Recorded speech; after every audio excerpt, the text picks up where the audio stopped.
روزانہ معصوم فرماتے ہیں روزانہ جب بستر پر جاؤ نا پورے دن کا حساب کر، میں نے آج کتنے گناہ کی، آج میں نے کتنی نیکیاں انجام دی۔ فرمایا معصوم فرماتے حاسبوا انفسکم قبل ان تحاسبوا، سید الانبیاء فرماتے ہیں اس سے پہلے کہ تیرے اعمال کا حساب وہ ذات کرے، اس سے پہلے تو خود اپنے اعمال کا حساب کر لے۔ اور پھر سید الانبیاء فرماتے ہیں قیدوا انفسکم بالمحاسبہ،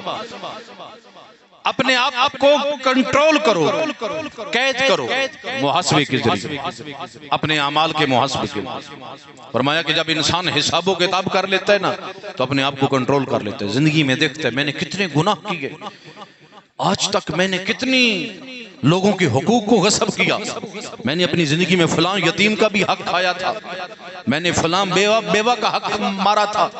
فلاں بہن کا حق ادا نہیں کیا، ابھی میرے کاندھے پر ہے، میری اتنی بہنیں تھی میں نے وراثت میں حصہ نہیں دیا، جاگتے بیٹھے ہو سارے۔ یہ ساری چیزیں جو انسان اپنی زندگی میں حساب و کتاب کرے، میں نے یہ گناہ انجام دیے، اتنے میرے واجبات ہیں جو رہ گئے۔ اتنی سال سے میں نے نمازیں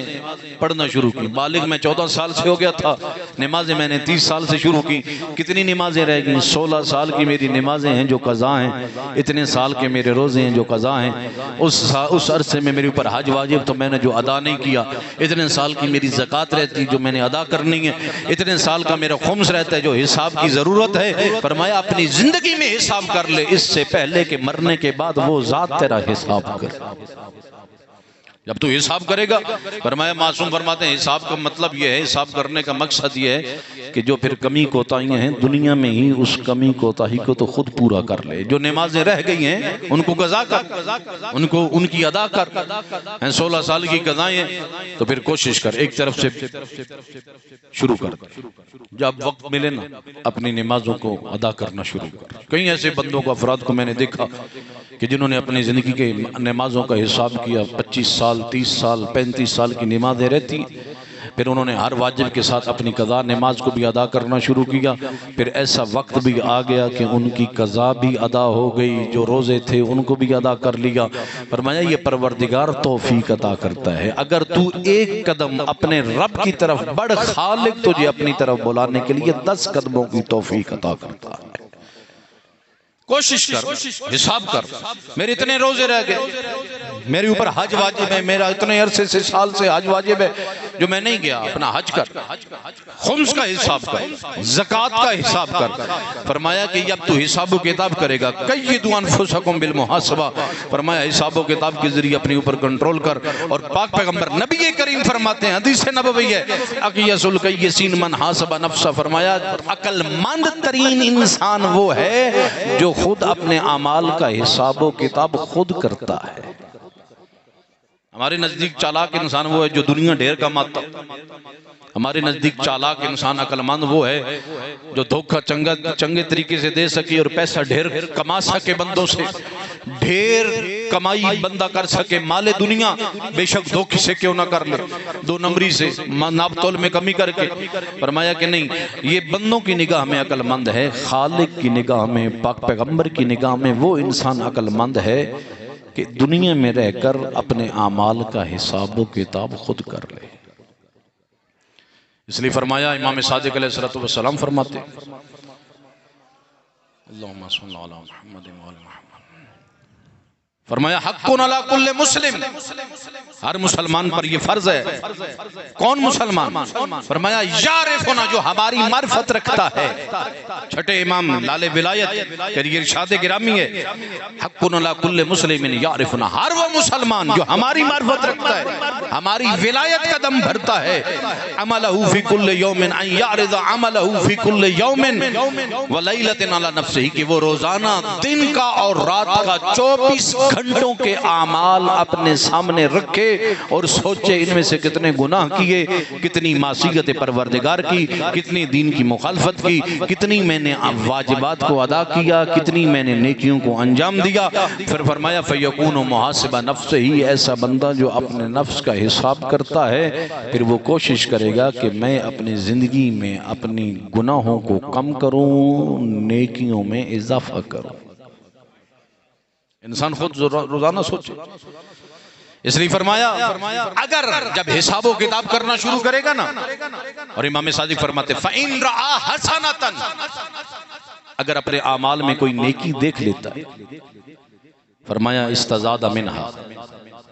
تو پھر زیادہ توفیق پروردگار طلب کرے، میرے اللہ مجھے اور توفیق عطا فرما تاکہ میں ان نیکیوں میں اضافہ کر سکوں۔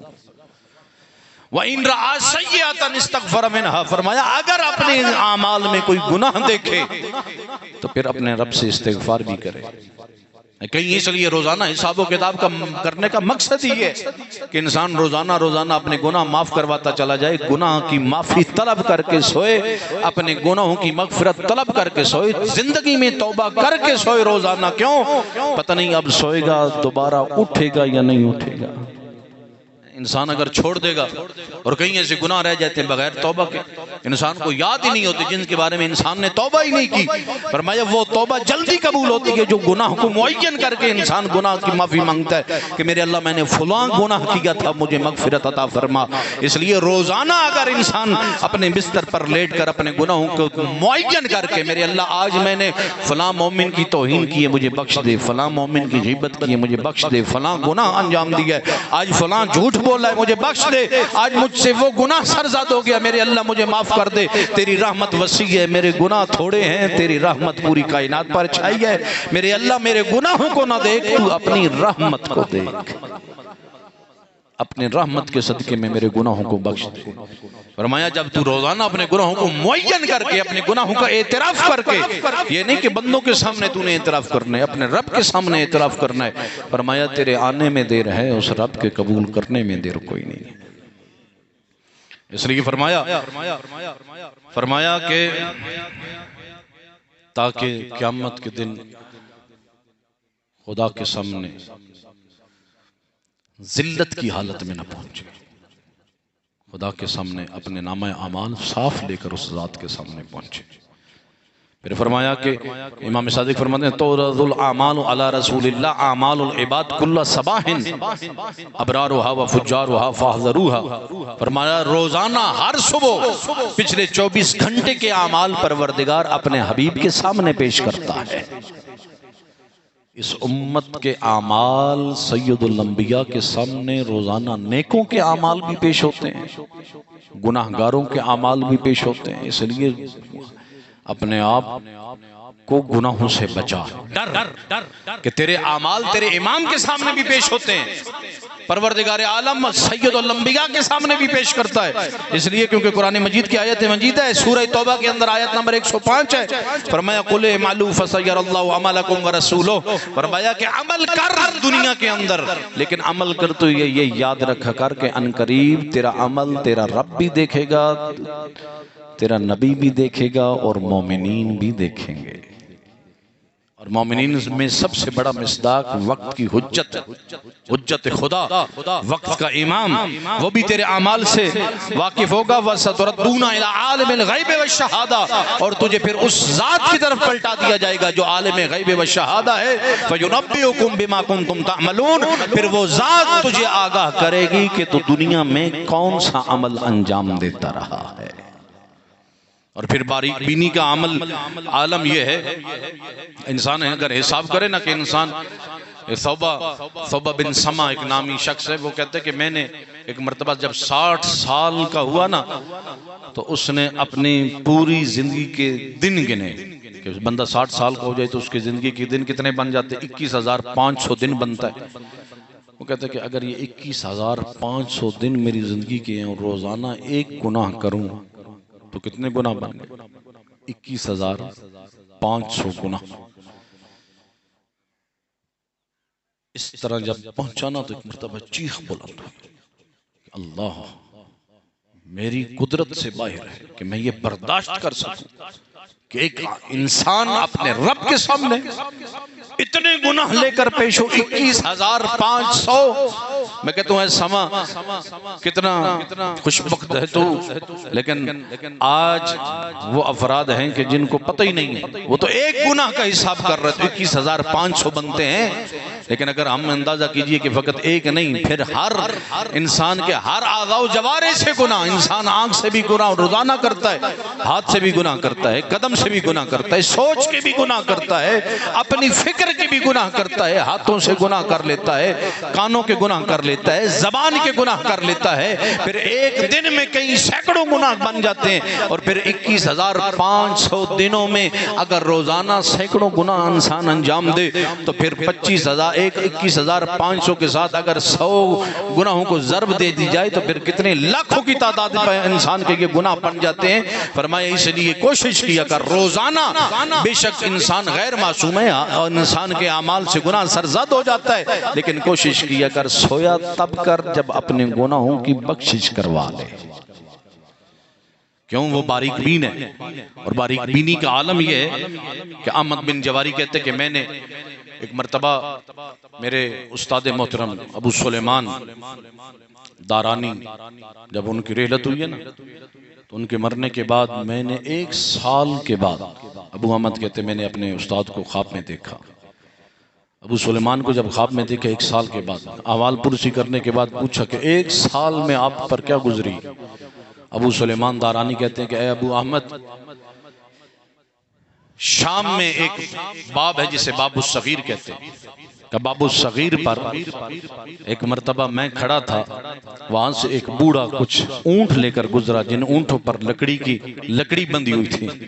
کہ ان اونٹوں کی ان لکڑیوں سے میں نے چند تنکے اتارے تھے، نہیں پتا ان کے ساتھ خلال کیا تھا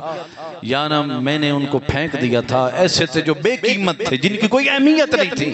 یا میں نے اس کے ساتھ خلال کیا یا میں نے ایسے ہی پھینک دیا۔ کہا کہ اے ابو احمد 1 سال گزر گیا، ابھی میں اس ایک تنکے کا حساب دے رہا ہوں، ایک تنکے کا، بغیر اجازت کے ساتھ جو کھینچا، اور یہاں کتنے ٹرالیوں سے گنے بھی کھینچ لیے جاتے ہیں جس کا پتہ ہی نہیں چلتا، آتے جاتے انسان لوگوں کے باغات سے مالٹے توڑ لیتے ہیں جس کا انسان اہمیت ہی نہیں دیتا۔ کسی انسان کا مال پڑا ہے جو قیمتی مال ہے، اس کی کوئی اہمیت نہیں۔ معصوم فرماتے ہیں کہ اگر کسی کی نعل بھی پڑی ہے، نعلین بھی پڑی ہے، اس پر اس کی اجازت کے بغیر قدم بھی انسان رکھے گا تو قیامت کے دن اس کا بھی حساب دینا پڑے گا۔ حقوق العباد کی بہت بڑی اہمیت ہے۔